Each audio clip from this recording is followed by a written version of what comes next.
More on the humanitarian crisis there. I've been speaking to UNRWA's Senior Deputy Director in Gaza, Sam Rose. Sam, I want to ask you about the World Health Organization postponing the final phase of its polio vaccination drive in northern Gaza. How significant is this and how important is that second dose?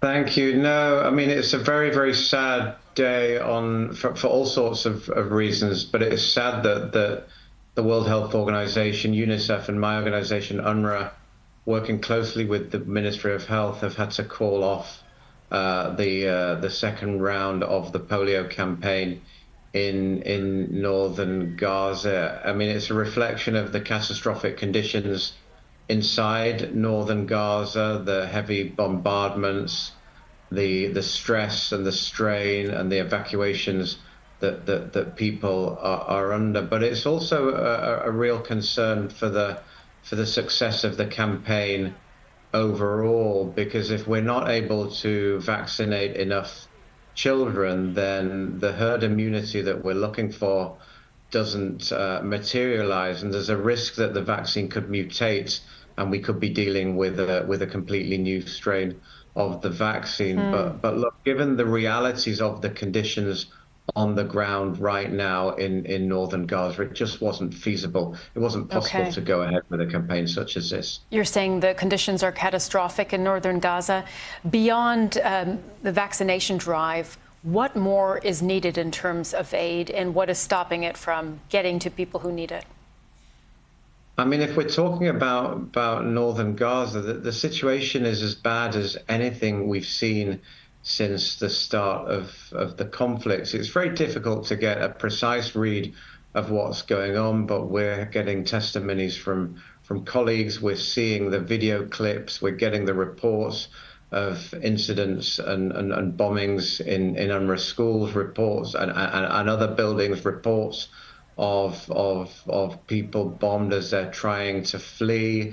Missions by the United Nations to deliver blood, to deliver supplies to hospitals are being denied. Very little by way of supplies is getting in, and the people are just in the most desperate of conditions in the north. So what we need in the north is access for aid, safe, sustained access for aid. But more than anything, we need the bombardments to stop and the civilians who wish to leave to be able to leave safely. That's not what we're seeing right now. We're seeing an absolutely incomprehensible lack of humanity in northern Gaza right now. If we talk about the bombardments, Israel has said that its current assault on northern Gaza is to prevent Hamas militants from regrouping in the region.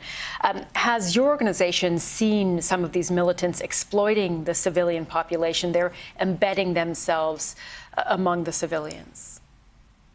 I've not seen that in northern Gaza. We're not able to get to northern Gaza very frequently because of the conditions. I mean, these reports that we hear, we absolutely condemn those reports, and we call on all parties to the conflict to respect the inviolability and the sanctity of UN installations, of schools, and of hospitals, and of humanitarian workers. But what we call for here is protection for the civilians that are in these areas. If Hamas is indeed abusing those civilians in that way, this doesn't disabuse Israel of its responsibilities under international law to do absolutely everything to protect those civilians. There's nothing that these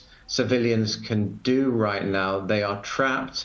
We're trying to bring in food and water and the basics of existence for them, and that's not proving possible. So even in war, there are rules, and we continue to insist that those rules be upheld. And where there are allegations and accusations and incidents, we call for full, impartial and independent investigations to ascertain what's happening.